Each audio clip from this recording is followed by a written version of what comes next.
Tahigi.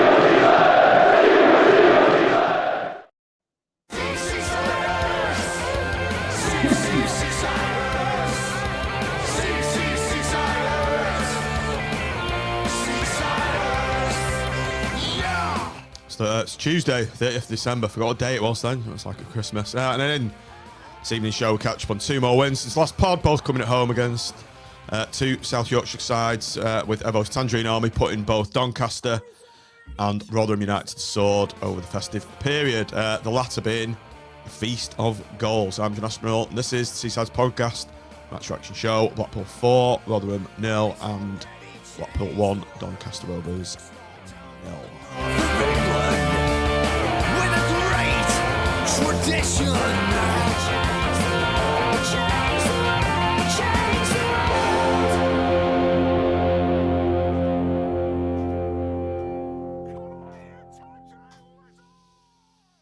Evening, everybody, on the penultimate day of 2025. Apologies in advance, my voice, if it goes. The Xmas lurgy made me miss the game yesterday, so may sound like a bit like Deirdre Barlow, someone called me the other day. But I'm fighting through with a Tim-inspired lemsip with a load of whiskey in it. There you go. I want them as well. Oh, it's rum in mine, though. Gricey is the only fully fit member of the staff.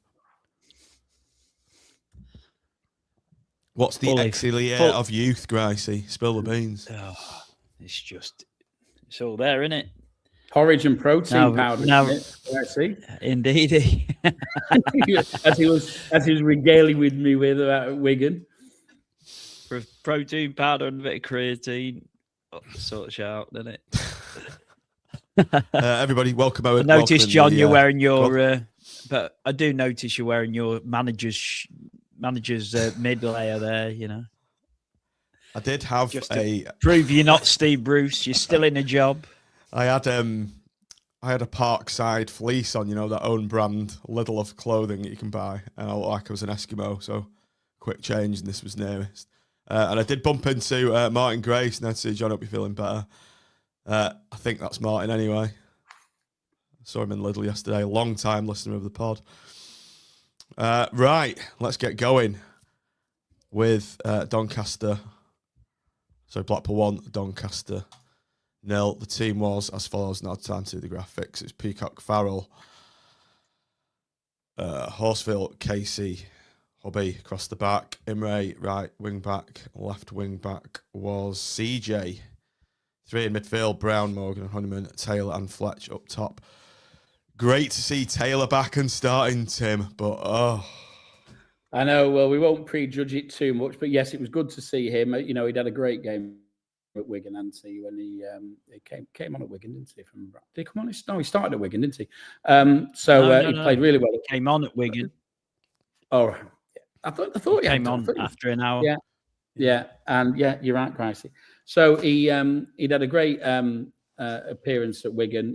Scored a goal, contributed. You think, right, he's our £1.2 million striker is starting to hit a bit of form. He's starting to play again. About form, he hasn't had a chance to get form, has he? But started to play again. He's shown his worth in that first game, and as we're going to talk about, it doesn't last very long. So as regards to starting lineup, probably. And listen, I'm going to prefix this by in Evo we trust, but CJ was the only one for me where I thought I'd have preferred to have Ashworth start. But other than that, I was pretty happy with the way that we started. And but I think when I say in Evo we trust, we've got to be mindful that this 4 games if you include Wigan, and 5 if you include Bradford, because they're all very close, aren't they? And there's a lot of football to be played in that period. You've got to use your squad. You can't just play the best team every single game, because they'll all be knackered and you'll pick up injuries. So, you've got to manage it.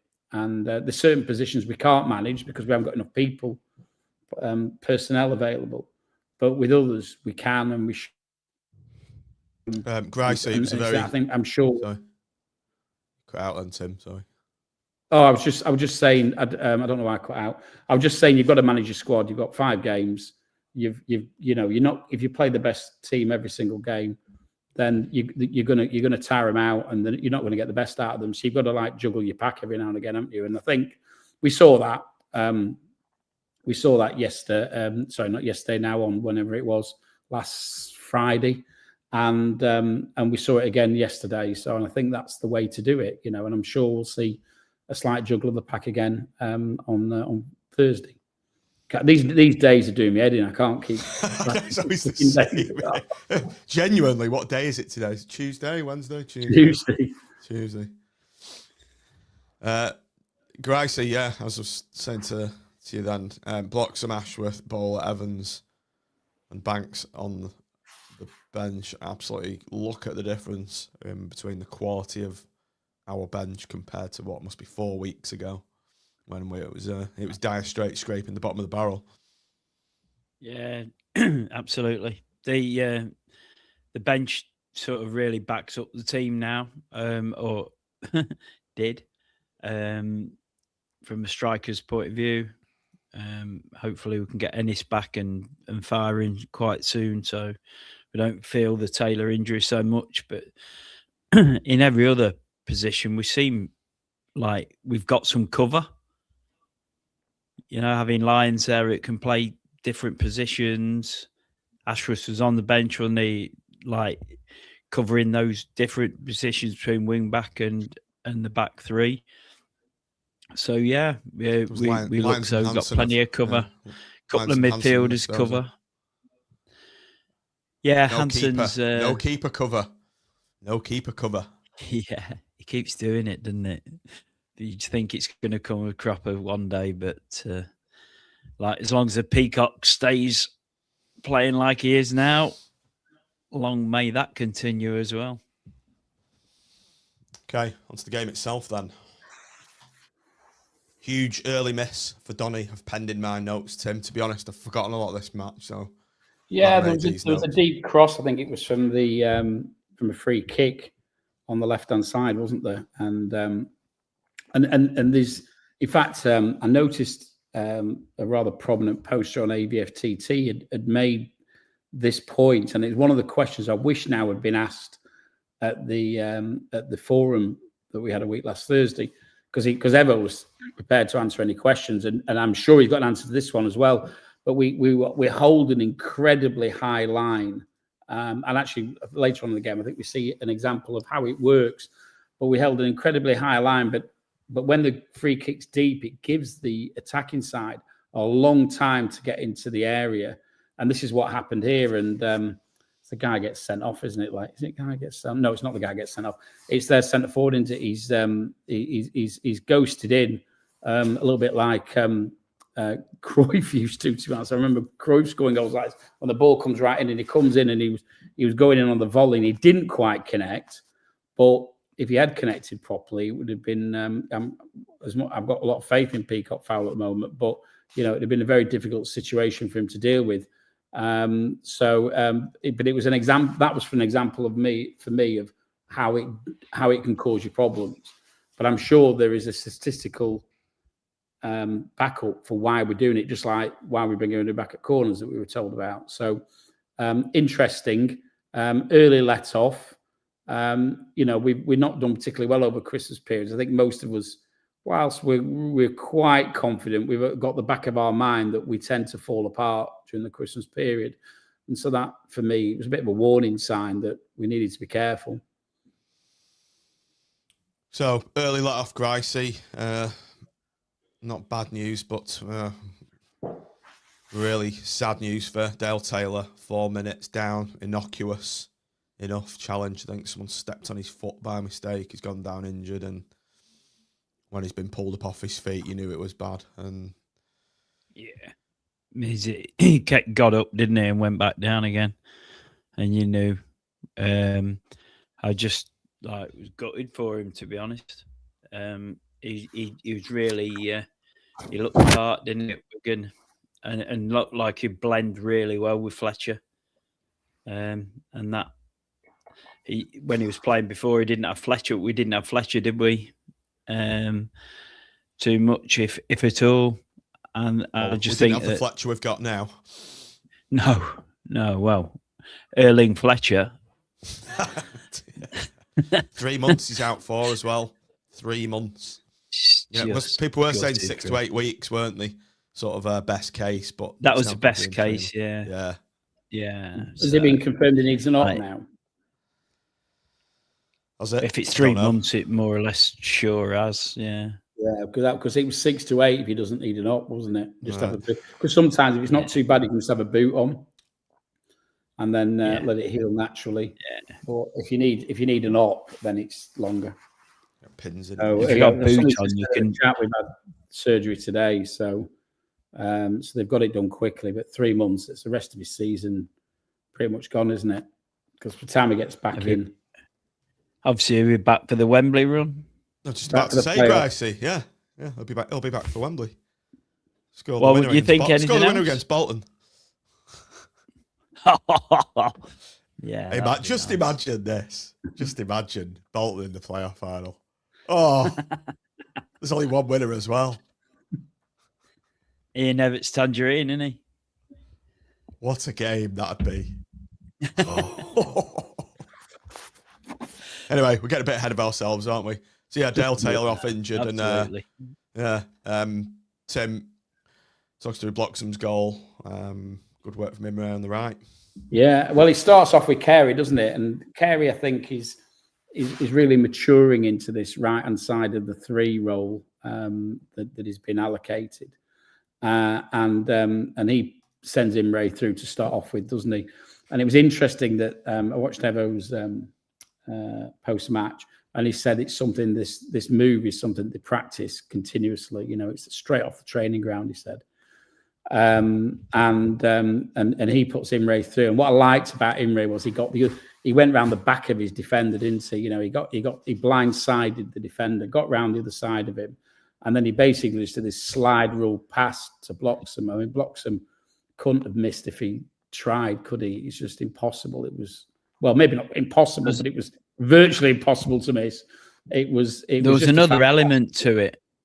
There was another element to it that when they were looking, like Fletcher took a defender away. All right.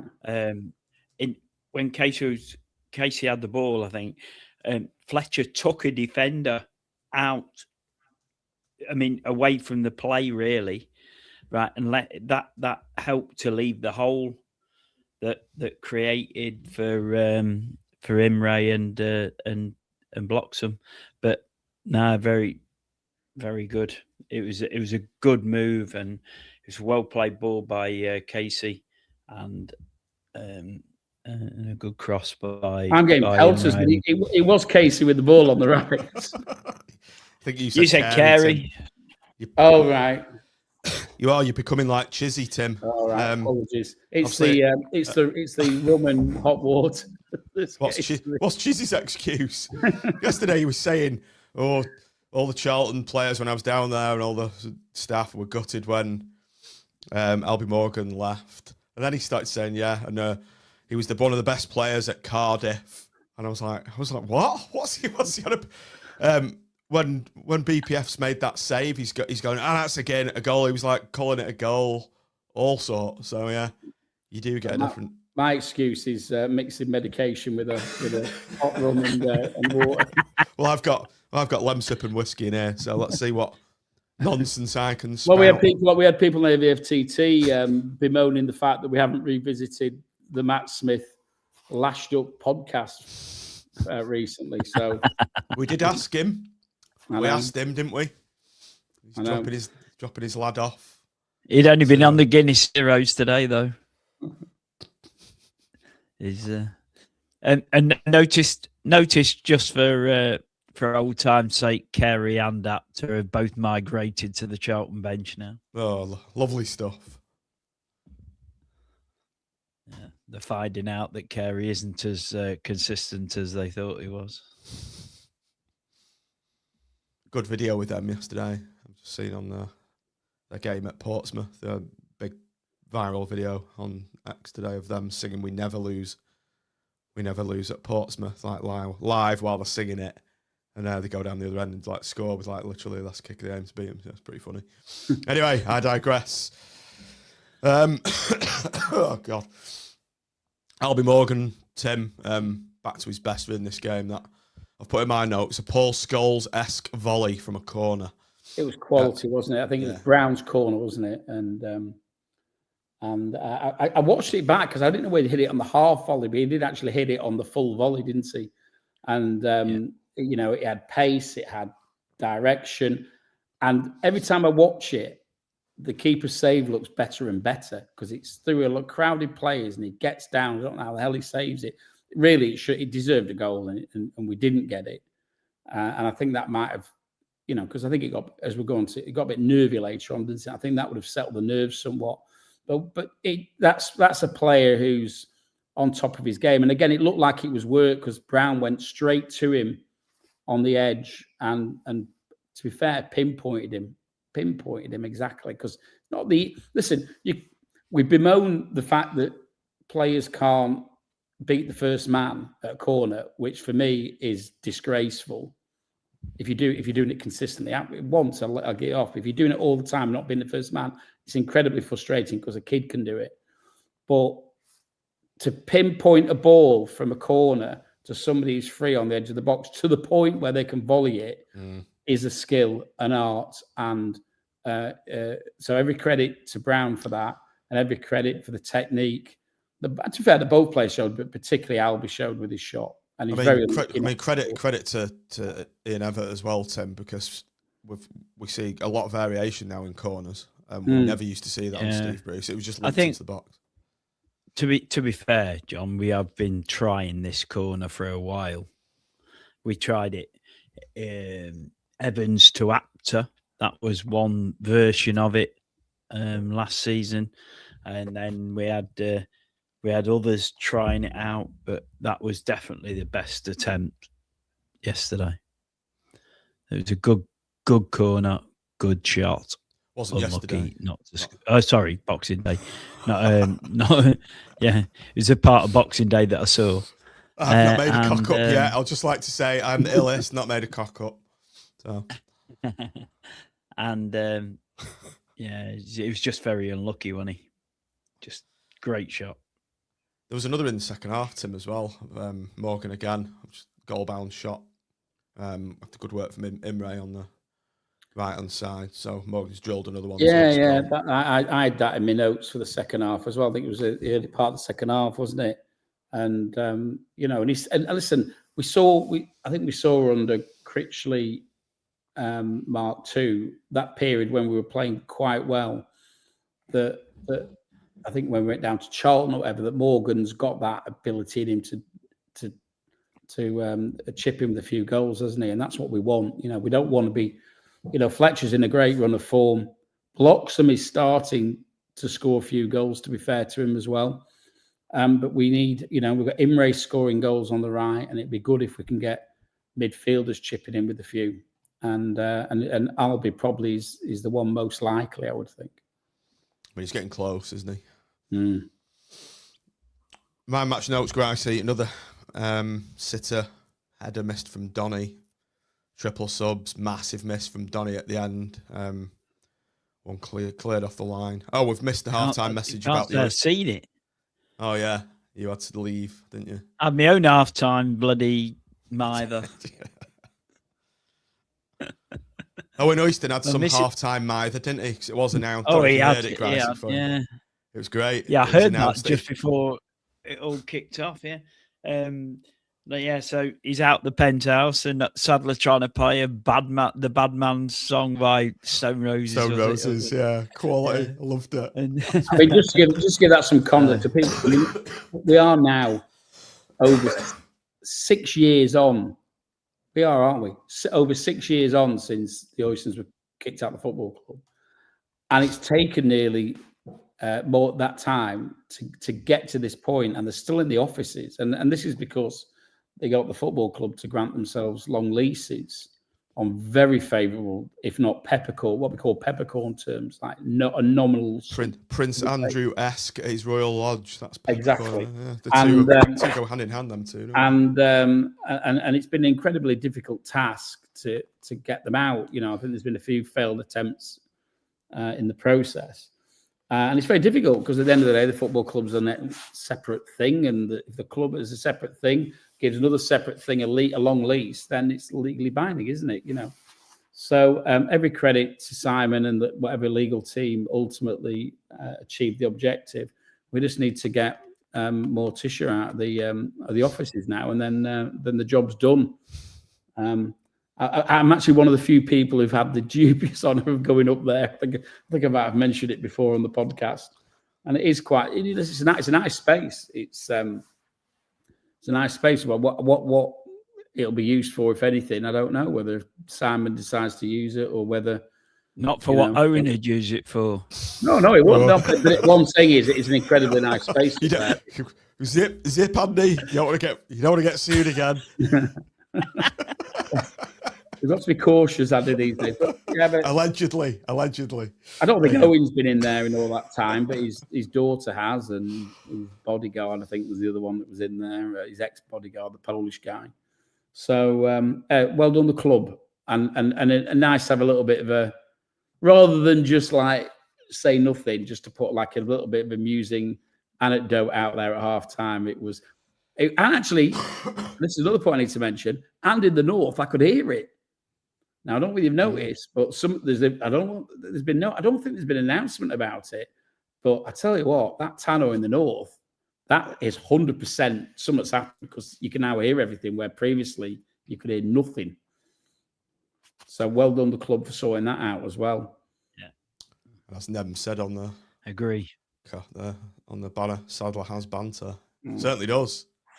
Lately takes the piss, and as Andrew said, we'll need a deep clean up in there. Bisons, I believe a 6-ton bottle of Dettol has been ordered by the club. Be a new executive box with soft hospitality options. You beat me to it. I was going to say the new soft hospitality suite, the Tim Fielding soft hospitality suite. Come on, Simon. Come, make it happen. Well, I'm very disappointed. We've lost some soft hospitality in the corner flag, because that's now shut. They realise that was shut on match days now. But they're not opening it, are they? Yeah. Are they? I think right? Because the away fans are right under the window. It's not opening. So which is a bit of a pity, because it's quite a nice vibe in there, I think. Anyway, it's one of those things. It's probably the compromise they've had to reach to get those safe standing places in. Oh well, if you want to make an omelette, you have to break a few eggs, I suppose. Exactly. Yeah, not really much happened in the second half. Don't want to dwell on this game anyway. 7 minutes of injury time, which went up. I didn't really have much to deal with. We didn't really seem to have the ball for the eternity of long periods in the second half, but I think we just we got pushed back a bit, didn't we, towards the end? Billy Sharp came on and didn't score. That's a result. Oh no. I think that what we did is we showed tenacity to dig deep, and they didn't really have, that I can recall, any. There was the Casey clearance off the line though, wasn't there? Which was absolute quality. Brilliant. And I think the ball had fallen kindly for their player. And did you just say Casey? You said Casey, didn't you? Just checking. Yeah, you did. I hope I did. Anyway, I should have. I meant to. Yeah, I meant to. I do actually know that Carey's left, just to tell the viewers. But I think it had come off somebody's back, and it just fallen really nicely, and it looked like a certain goal. You were resigned to the bulging, weren't you? As soon as he lined up to shoot. Yeah, and it was absolute quality. It was something that Evo picked out in his post match, as well as interestingly, the crowd. He made, again, we go back to why he met with representatives a week last Thursday. He wanted to get the fans on side and get them behind the team, because they can make a difference. And he spoke about, he said, if it wasn't, whether he's just, flanneling us a little bit on it, because I think it's more about the players' tenacity. But he said the fans' contribution in that second half was immense, and he reckons we wouldn't have won the game without it. Whether it's true, whether it isn't, we've got to assume it is, and we've got to assume that we can make that difference. And I think what we've seen is, starting probably with Wigan, is I've noticed a sea change in the way that the fans are going about supporting the team. Massive difference. We had Steve from Tread Tracker, didn't we, on the last pod, talking about what he could hear from the halfway line and what the Wigan people around him were saying. And he certainly, it was a full north on. Listen, I'm not taking anything away from the rest of the ground, but when you get the north full, they're like the conductor to the orchestra, aren't they? Oggy gets everybody going.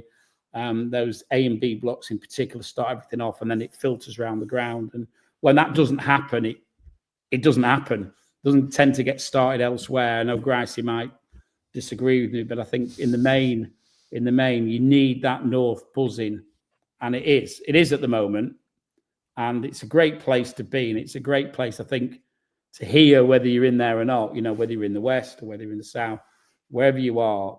I think it's a fantastic. It's a switch around. It's a complete switch around. I think that's to Evo's credit for me, because I think he's asked for it, and and the players have obviously chipped in with a few decent wins, which helps, because if you're losing, it's very difficult to keep that positivity. But it has been there, and noticeably there for me. It's also the Tim will be birthplace banished from the South Stand by the ultras. He'll be banished from ever sitting in the South Stand again. I'm not interested, Andy. The North was the birthplace of the new Donny Imray festive chant as well last Christmas. The tune of last Christmas, which was great. It's an organic chant for Christmas. Brilliant, isn't it? And Patino as well. Patino in there, who starts off an Ian Evatt Tangerine Army chant, as well as obviously joining in his own chant, that was great to see him in there. From what I spoke to Raggy last night, and he said how much he loved the day. Sometimes you just, as a footballer, listen, I don't know what's going on in Spain, but sometimes as a footballer, you just need to reconnect with what football's all about. And I think I get the impression from what Raggy was saying, he had a great day, loved it. I don't know whether he travelled up from London especially, or whether he was already up here. I'm guessing the former, actually, because he's a London lad, I think. And I think he smiled on his face all day, and all the kids and not so young fans were there having pictures taken with him. And it was just a real good feel-good moment, I think, for the club and for him. I think he took as much away from that as the fans who had the pictures taken and the people who joined in the chants with him did as well. And the Preston fans are happy, awesome. But that makes it even better. That's absolutely. And I just think that if as a footballer, I mean, he hasn't found anywhere where he really could call home, is it? Apart from here, where he's adored and like the chance helped, hasn't it? And it does connect him to the club and to the fans. And fair play. On the game, I think, didn't the horse get man of the match? Is that right? I think he did, actually, yeah. I think for me, it was a toss-up between him and Imray, but it just again reinforces what was wrong previously, because how Horsfall sits on the bench. It's a joke, isn't it? It's an absolute week after week after week. Listen, I think him and probably Bloxham had crosswords, and they were sitting it out for that reason, because you don't sign somebody for the money we signed, who was in the League One Team of the Year, I think he was in last year, and then not give him a proper chance to play. And he's now, it's not just his defensive abilities, he's actually not bad at bringing the ball out as well. He's actually, he will bring the ball out and play people in. I noticed that yesterday. Casey as well. He's bringing the ball out of defence Horsefall, like you say. Well, Everett mentioned this, and he said a few weeks ago, he said that the defenders need to be comfortable bringing the ball out, and they need to go into spaces that they don't normally go, and make easier by drawing strikers or drawing their midfield even on, so that it'll create space for others. Space, and which is happening. I think the introduction of Jimmy. We've known Husband's about Casey for a long time. Yeah. So Andy, I think Jimmy Husband being back in that back three, has made a difference because he's a lead. He's a leader. He's a talker. He's experienced. Yeah. I think it's quite understated how much of a difference he's made. But so I think happy days has gone upwards, hasn't he? Bloxham and Jimmy, the dual fisting at the end, not at the same time, but good to see the North getting fisted again. On to the next game then, which was last night. Blackpool 4, Rotherham United 0. We lined up slightly different, really. Peacock-Farrell in net, same back three, same three centre halves, whatever you want to call them. Casey, Horsefall, Husband, Imray on the right, Ashworth in on the left, Morgan, Honeyman, Bowler in the middle, Bloxham and Fletcher. Pretty obvious, Tim, that Bloxham's coming back in, but good to see Ashworth back in the side also on the left. Yeah, to be honest, I didn't think he played that well when he came on against Doncaster, but I prefer him in that. Role. He's a better defender for me than CJ. But just generally, that was the team I wanted. What I was always concerned about, because I'm naturally pessimistic, is that they'd lost 4 in a row.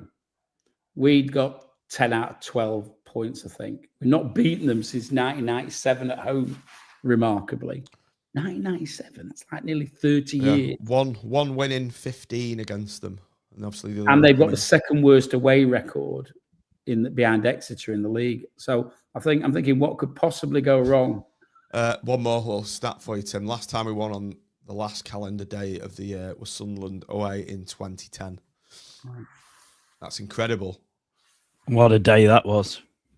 Yeah, and we're breaking every record as we go along, aren't we? Because I mean, I know we won in 2016 on Boxing Day, but how many of us were actually there? Not many, I suspect, because it was mid-boycott, wasn't it? So, and then I'm thinking, I can't believe we would have won in 2015 because we had the worst league record we've ever had. I think in that year we got relegated from League One. So we must be going back to a good 10, 12 years since we actually won on Boxing Day. So it's great that there is this little bit of positivity, because it doesn't ruin your Christmas, does it? But it does. It's got a little bit of a dark cloud over it based on our normal performances. And it's great for once that, I was in the barbers today and in deepest, darkest FY4, and you're talking about the football, aren't you? And they're all saying, "Oh, another good win for you last night," and everything. It's nice that things like this are happening. Go around to my dad's, and he says, "Oh, you did, how did it go last night? Was it good?" And people are messaging you who aren't Blackpool fans saying, "God, you could have had a hatful there yesterday," and it's fantastic. It makes it's what being a football fan's all about, and you've got to take the rough with the smooth, but it's fantastic that there's this little bit of positivity, because last month, 2 months ago, it was the other end of the scale, wasn't it? Well, I've been saying to Leighton, I've been saying to Leighton, I feel sorry for him supporting us during some times, because we'll watch them in really good times. He's seen many more defeats than he's seen wins. And now he's getting to see the good side of supporting Blackpool, and it's fantastic watching his face every game. And as we score more goals, and he's just delighted, and seeing his little face light up last night again. Fantastic what football's about. Brilliant. Rovers back on the bench for this one. A strong bench as well. Banks, Lyons, Brown, Evans, CJ benched, and Hansen. So we are quite strong. Brown unfortunate to get benched, perhaps, Andy, but it's I think so. Dislodge that starting three. Yeah, it's just trying to. If you're going to fit Bowler in, there's only going to be two, isn't there? So it's just horses for courses. Brown will play plenty. Certainly, he's ahead of Evans for me, and the first three midfielders to be selected in whichever shape we go with will be Morgan, Honeyman, and Brown. No sign of a Heckway again, which is good to see. I think they're pretending he's injured. Is it a coincidence we've had an uplift in form with Casey on the right side of the centre? We're not conceding anymore, are we? We're not conceding. And Imray, that's a big difference on that right hand side. Look, if this toe injury is right, and he was playing with an injury, and it was showing, then I don't know. He's had a toe injury the entire season. I trust Evo. Yeah, I wouldn't be surprised to go out on loan in January. Yeah. But yeah, I think Imray is probably the best right-sided wing back in the league. Not just by, I haven't seen every single wing back in the league, but I can't imagine there's any better out there than him. He's just incredible at the moment. He's a massive difference, massive. But just having a settled back three that know what they're doing and are comfortable on the ball and don't make any stupid challenges and don't give up. It was interesting. I think it was in the I think it's in this game anyway. Actually, lose track when you're playing all the one games. But there's the one when Peacock-Farrell makes a save, and there's almost like a sumo bumping of bodies between him and I can't remember who it was now. It was the body language was great because it was basically showed to me that they're in it together, and I'm really, really impressed with the way that we're not letting goals in. The platform for any run is not to concede goals. And you look over our last few, other than Lincoln, where I think we got ambushed early on with those two, we've been reasonably consistent since Reading, haven't we? So with how few goals were conceded. Andy, we didn't start this game particularly well. They were on the front foot. Bowler scuffed one, and Hugh Gill got in right in the middle of those three, and he had a quite good chance, and he sort of half volleyed it wide. So not the best of starts for Blackpool in the run up to the goal. Yeah, we do give away chances. Let's be fair. And Peacock-Farrell earns his corn. He does it regularly. He pulls us out with good saves, but as Evo said before, goalkeeper's there to make saves, and but he's done brilliantly comparative to how he started, and he arrived here low on confidence, and you could see he was low on confidence. Now you see in the other side of him where he's really full of confidence, and it's starting to get much more regular. The players that playing in front of him and those five, good. And with Coulson out, Ashworth makes us a bit more solid on that left hand side. Yeah, Imray will bomb up and down all day, won't he? And we've got to accept that we're going to have to cover for Imray a few times. But let's hope he doesn't get called back by Palace, because they're in a bad run at the minute. Palace. Hope he doesn't get called back. There's a bit of no one seems to have a definitive answer for that, whether he can get called back or not. A lot of people are saying if you're on a season-long loan, you can't get recalled. I don't think. Yeah, no, in January, there's a 7... I think, if I'm right in saying, there's a 7-day period that they can recall, the parent club can recall the player. But it's got to be within that 7 days. I think if Palace are looking at his long-term development for them, they're best letting him stay and play, aren't they? Because I think that when he goes back at the end of the season, I think he could genuinely be vying for a starting place. I think he'd only be going back at the moment as cover, wouldn't he? Saying that, surely we want Hansen to go to free up space.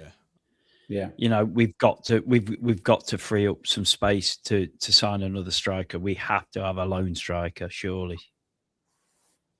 But they'll want them to play, and this is the other thing you've got, because if they turn around and say, like, you can have him, but he's got to play 75%. We've got to start 75% of games. We surely can't guarantee that. If the player, he's coming to, he's got to be good enough, hasn't he? Can they stipulate that? I'm not sure. I think they can. I think they can say there's certain fines within it and things like that. Like we have to cover more of their wages if they're not playing and things like this. But I'm no aficionado on loans, but like these are just little things I've picked up. But I think Hansen just doesn't fit the system, does he? Because if he's going to play, he's got no real defensive quality. And I'm not going to go at him. I don't think he would ever describe himself as a wing back. So he isn't going to play there. And that basically is the number 10 role, isn't it? And I just don't think he's shown enough to suggest that he's capable of holding down that role. With the time when he came on at Burton in that role, and he didn't track the man that ran through, and which led to the goal. It made Kate. He didn't track his man, so we all were shuffling across. Casey got pulled out to the wing, and the guy whipped it in, and Beasley scored in that game. But that all came from Hansen not tracking his runner. Send him back. Yeah, I can't see a future for him in this team, so I think it's best for both club and player in that case. Agree. Tim, Josh Bowler put us one up. He had scuffed one previously for his goal, so it's good to see him overcome the trauma of scuffing it. He's scuffed a lot of chances this season. It was good to see him actually getting on the score sheet. I thought some good work in the build-up. I think Ashworth in particular, I think, warrants a mention. He originally put the cross in that had ended up then coming out, and then we recycle it between Hubby and Horse and Honeyman, not Horseful, and him again. And then that's when it comes back into Morgan, and Morgan lays it off. And Josh does what we want him to do, which is to take a chance and have a shot. I was right behind it, and it looked, and it seemed to take an incredible swerve. And having watched it back, I think it actually clips off their defender, doesn't it? I think very, very slightly. But you don't shoot, you don't score, and but it was a whisker of a touch, and I think it just brought it back in where otherwise it might have gone slightly wide.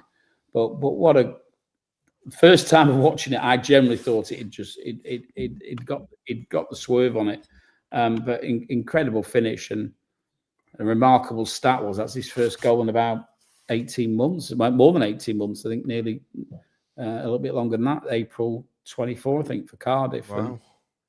So in the league, I think, I think he scored for us in the Mickey Mouse Cup, hasn't he? But, so every credit to him. But I thought it was a great.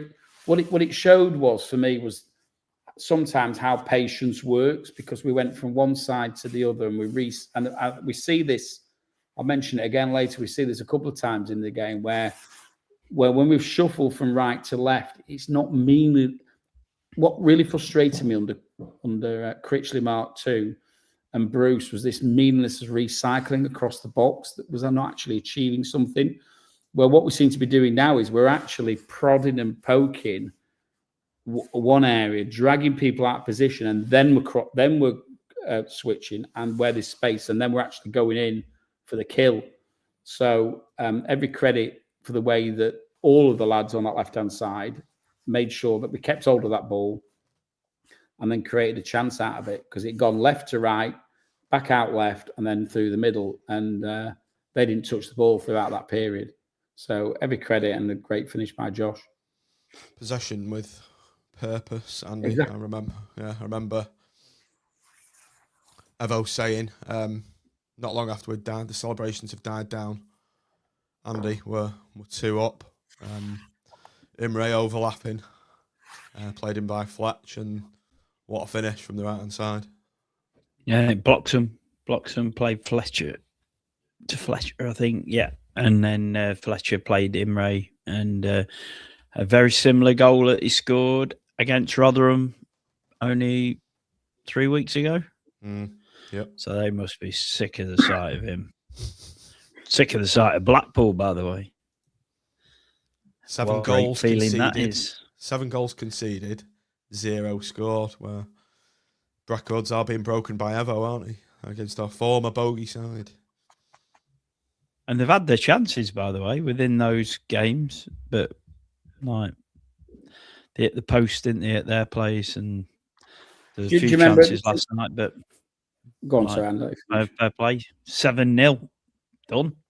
Do you remember the on that Thursday night session, if you've watched it back, Evo spoke about Rotherham give the ball away very easily. I think they're the team that give the ball away the most, and that move starts with them very cheaply giving the ball away. And I think Morgan makes a great direct run. What you want to see from midfielders, the reason why, I don't want to pick players out. I don't like Evans in the team is he slows it down, but Morgan goes straight at their defence. And it's him that plays Bloxham. And Andy, as Randy rightly says, and I think we're seeing a lot more from Bloxham now. Bloxham plays Fletcher. Fletcher then does the same thing with Imray. And we're seeing probably what is the trademark Imray goal, aren't we? Which is the overlapping. It's almost Brazilian-esque, isn't it, from 1970, you know, with Jarzinho. It is. Well, not quite as good as that, but there's a pattern. It's interesting. There's a pattern to some of our goals. And I'm going forward, but very, very late on, Banks does his trademark shot that very nearly created a goal. It's like his Peterborough one, and I can't remember the other game he did it in. But there's certain players now who are scoring trademark goals that you see them do not once, not twice, sometimes more, and that suggests that there's patterns of play. That suggests that there's they're being told to do stuff. Not don't shoot and keep hold of the ball. It's you know, Banks, you can cut in from the right and hit one with your left foot and curl it into the bottom corner. You do that. And Imray, you can get past your last man.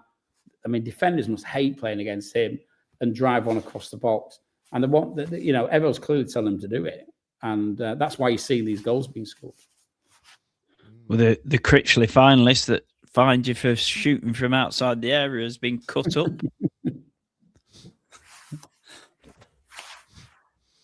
That's for sure. But no. Shall we go on to the tackle on Ashworth that saw red? That's next half, isn't it? Second half, Andy. One thing I wanted to talk about was how dominant Blackpool were in that first half hour, wasn't it? We were just looked like we were picking them apart at will, creating chances, and I think the injury to Jimmy and Hugill, there was a massive delay in the game, and I think that kind of slowed our momentum down somewhat. And he went off, didn't he? There, guy. He looked in a bad way, didn't he? Look like he'd been smashed by Anthony. It was like a little bit like Jake. Isn't he an ex-nobber? A right cross. He is the £6 million man, Jordan Hugill. Yeah, I think because he was next to Nobber, Jimmy saw him off, and that was that. He's prepared to spill blood to see the Nobber off. Bloxham had a decent chance during that period, didn't he? And he was quite unlucky not to score. I think. I mean, the impressive thing to me about Fletcher is he's not just scoring goals, is he? It's his contribution. Well, I always felt his contribution was good, or could be good. But he lays Bloxham in, doesn't he? Bloxham has as I recall, a shot from right to left that just goes slightly wide. But he was slightly unlucky not to get one there. There was one before Tim as well. Jimmy Husband superb through ball to Fletch. Fletch beat the keeper, and it was just cleared off the line as well. You're forgetting all these chances. Yeah. The commentary. It was, to quote Alan Partridge, liquid football, wasn't it? Speaking of commentary, did make me laugh when we saw Jordan Hugill a bit sort of punch drunk with a bit of a head injury. Chizzy said, "Oh yeah, there's a head injury there on Jordan Hugill," and Tomo says, "Well, I know him through my Preston days. There's not much to hurt in that head, so don't worry about it." I never quite know how these concussion protocols work, because you've got like Hubby, haven't you, with his bandage around his head, and we've had Casey beforehand, haven't we? And I'm thinking, well, at what point, some players then, when they have concussion injuries, they're not allowed to play for like 3 games, or is it not 3 games? Is it 48 hours period of time, isn't it? Yeah. More than 48 hours. I'm sure it's about a week. Right. When you've had a clash of heads, is that not automatically concussion injury? Well, obviously, clearly, I know Obi in particular was more than capable of playing on. You could tell by how It's trotted off the pitch as if nothing happened, didn't he? Yeah. Well, and sometimes all I know is they just won't stop bleeding. It won't stop bleeding, will it? If it won't stop bleeding, you've got to bandage it. And that's the end of the day. in cricket, when we're on concussion protocols, we're told how we have to do it and how we have to deal with it. So I'm sure they're the same. I'm sure there's a statutory way that you go through it. But at the end of the day, we had a concussion injury, but we've been confirmed for the audio that it's 10 days, and I forgot who it was now, but we had somebody had it, didn't we? Even though they were fine, they just weren't allowed to play. And wasn't it Heckway? It was a Heckway. It was a Heckway. It was. We were allegedly playing the FA. Extended period, please. Another key moment in the game. I've put in my notes. Peacock-Farrell killer save with a ball into the box after a scramble, and Chizzy declaring it a goal on the comms. Oh, Christ. It looked like it was going to be fair. This is the one I was alluding to before, wasn't it? With the body language afterwards, but it was a great cross in, and I think Casey intercepts it, doesn't he? But then actually, I thought their striker did really well because he sort of improvised and got a shot off where he wasn't really geared up to do it, and I think he was convinced he'd scored. A little bit like sort of an opportunist goal that that you see some of the best players in the world sometimes score, and the contrast in body language afterwards, we had Peacock-Farrell, and I can't remember which defender it was, but whoever it was, doing the sumo body check with each other, and he's kicking the post out of frustration. Yeah, I saw that. He really thought that he'd pulled a stunt and got a goal, didn't he? So every credit to Peacock-Farrell, I've got to say. Lafford broke really his foot. Proving all the doubters, and I think we, to be fair, were fairly vocal. Yeah, Paul, we've all got to hold our hands up here. Also, 99% of that stadium were very sceptical about his abilities. Yeah, but and he's like Harry Tyra. He's proved us wrong, hasn't he? And I think he's very firmly got the crowd behind him now. And interesting, I watched Evo's recommendation that the turnaround on Christmas Eve, looking after my granddaughter. She was in bed, so I thought, right, I'm going to watch it. It's only 25 minutes. And you can see exactly the point he's trying to make. And I won't ruin the story if anybody wants to go and watch it, but go and watch it. It's not about football, it's about baseball, but watch it and you can see what difference positivity from the crowd can make to the way people play. And I think it'll hopefully make us all think before you get too much on anybody's back, because it does impact on them. So, but yeah, I can advocate that watch. It's not long and it's interesting. Put it on my watch list. Second half, Andy. Rotherham disallowed goal. I was just playing a bit of darts in the loft room with Eddie and legged it down. That was the first thing I saw. So Looks a bit harsh to me. Yeah. Oof. On the replay. It was. Borderline. It was. I thought it was off. But let's be fair. If the initial header had have gone in, that was good goal. But like, you can't get past the Peacock. No chance. It was another high line defensive line, wasn't it, from the initial free kick? And it does give the attacking players that chance to get into the box, doesn't it? Because they can start the runs. I think I actually still haven't worked out who's offside. I'm assuming it's the guy on the follow up, because Peacock-Farrell saves, doesn't he? But then it's the guy who follows up and scores. He must. Bison's thinking it's from the cross. Well, maybe. But if they're offside from the cross, then more fool them, because they can hang back just off the shoulder, can't they, and come through, because they've got the time to do it. Yeah. Yeah, there's Mike saying it was the initial header was offside, but these are the risks with that high line, I think. But anyway, it's a great save it was fantastic by our goalie. Yeah, it's great save. And it does show. Great. It does show as well, having had Tyra last year, and both of them had dodgy starts, how much it is to keep, how much the confidence keeps or goes northward from playing every week and being number one. So fair play to him. Mm. Yeah, I mean, the disallowed goal, a key moment in the game, and the next key moment really was the red card on 57 minutes. A player by the name of Baptiste going absolutely through Ashworth. I've put nasty tackle, high tackle. Showing. Some people were saying it was a bit harsh. I thought it was harsh. I don't think he had his studs up, personally. I think I actually thought Baptiste had done quite well in the early, because he'd gone past a couple of players, hadn't he, and shown a bit of skill, and he was stretching. But I don't know. Was there intent? It was just a late tackle. He was going for the ball. He was definitely going for the ball. It was just a bit late and lungy. I think it was one of our players. We would be saying it was harsh, and I think it was. But I watched it back. I've tried to watch it 3 times. I'm thinking there's one angle that it looks really benign. It looks like it doesn't do anything at all. And there's another angle which looks worse, and I suppose it's which one you're looking at. But listen, we're not going to complain, are we? But with the Doncaster man was shaking his head, wasn't he? I saw something from Morgan afterwards, and Morgan said it was a terrible tackle. Mm. He really wasn't happy, Albie, was he? When it happened, he was raging.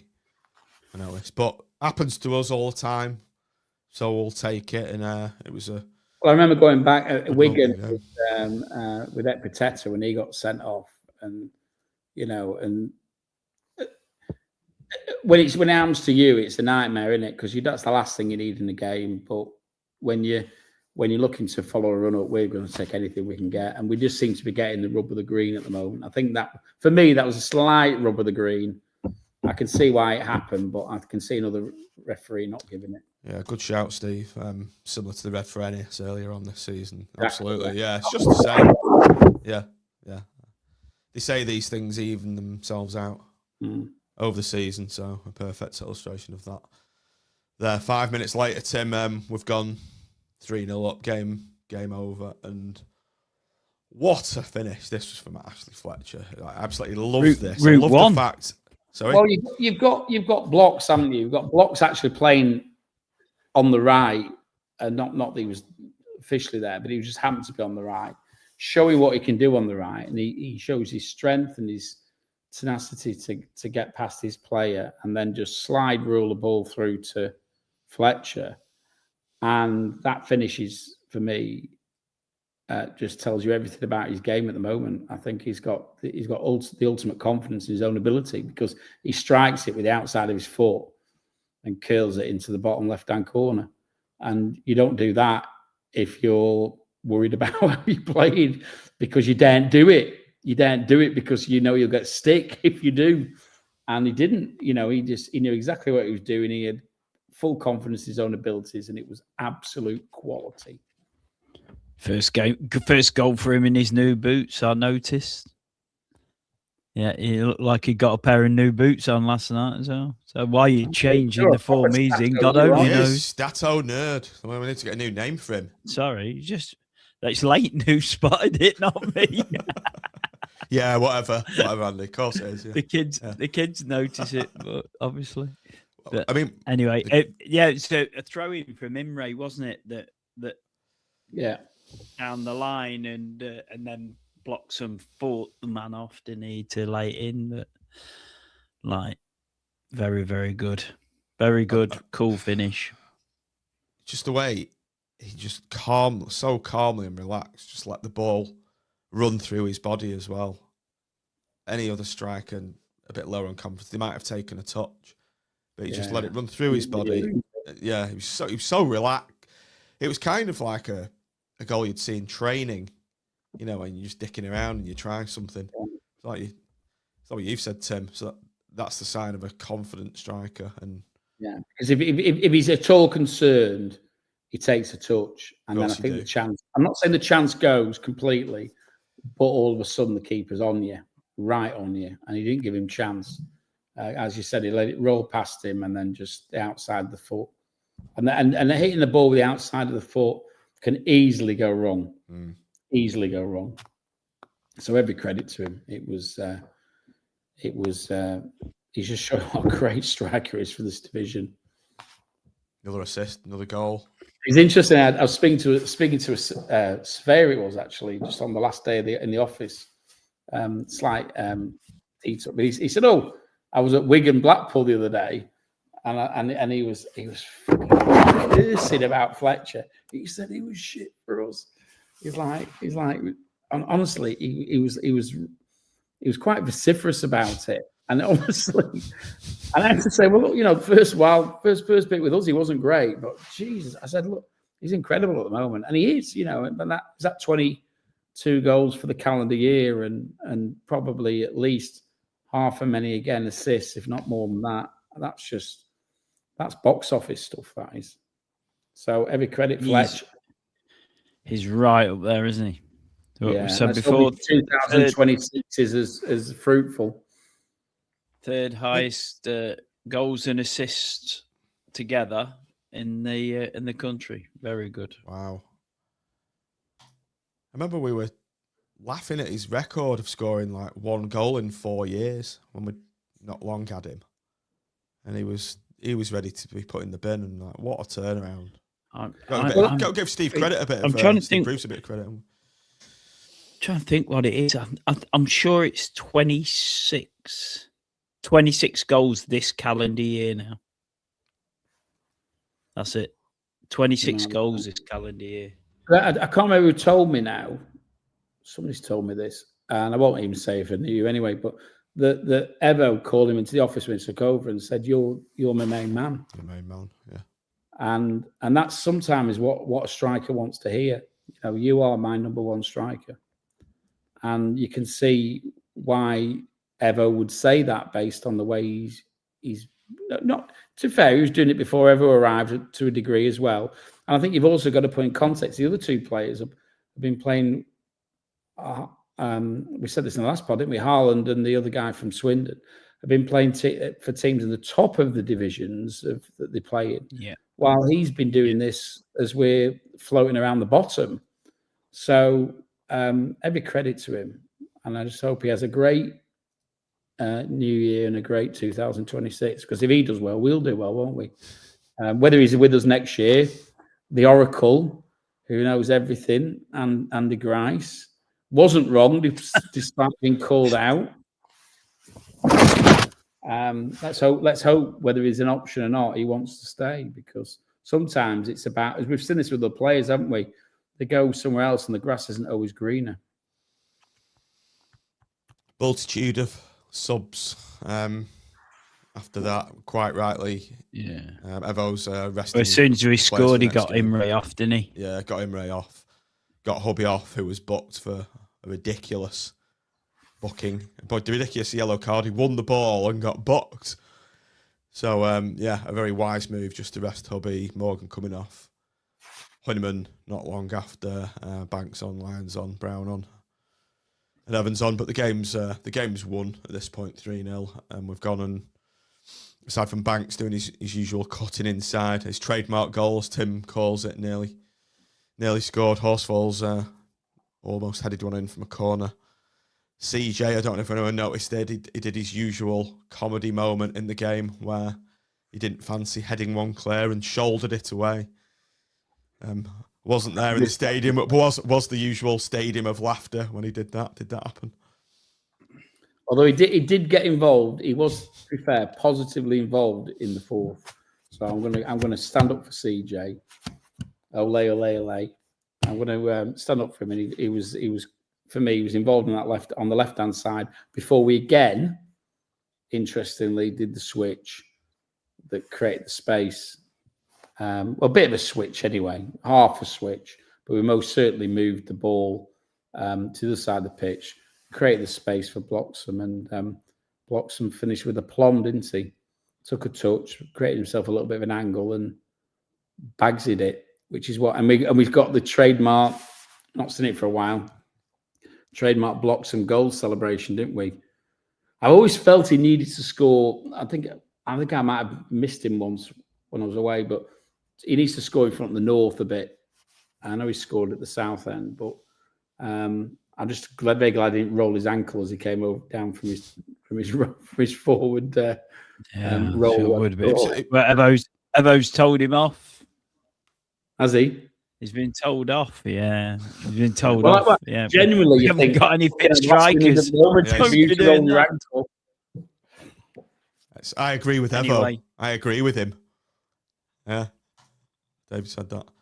The goal aside, Tim, it was a great finish from Bloxham. The ball's under his feet as well.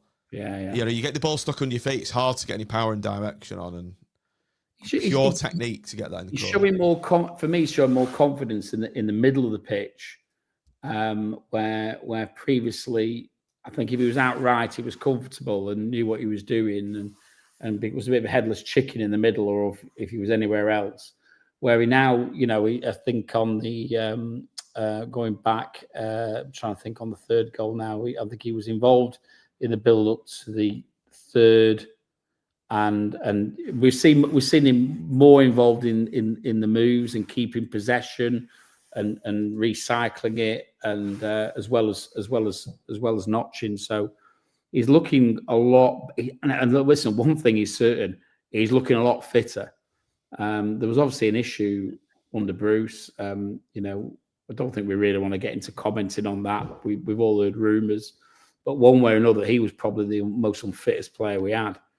And he now looks like the player he should be.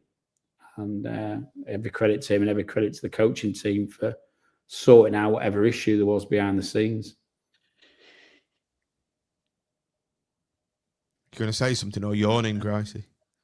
Oh, I was going to say, what a night. Well, let someone else make this into a song, but if you want. But what a night. Blackpool win and the Nobbers lose.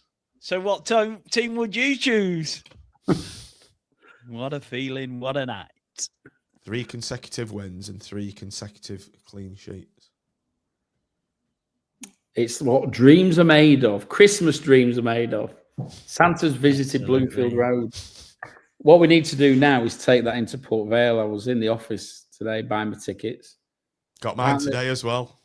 Yeah, apparently there's only 150, or there was, this is about 2:30, 3 o'clock. There's only 150 left in the club shop. I think they're open tomorrow. But you can, there's no price increase to pay on the day. So don't let that stop you. Let's get a few people down on. We'll move on to Twitch, no doubt, but to speak about that. But let's get a few people down to support the lads at Port Vale. I mean, who does anything on New Year's Day?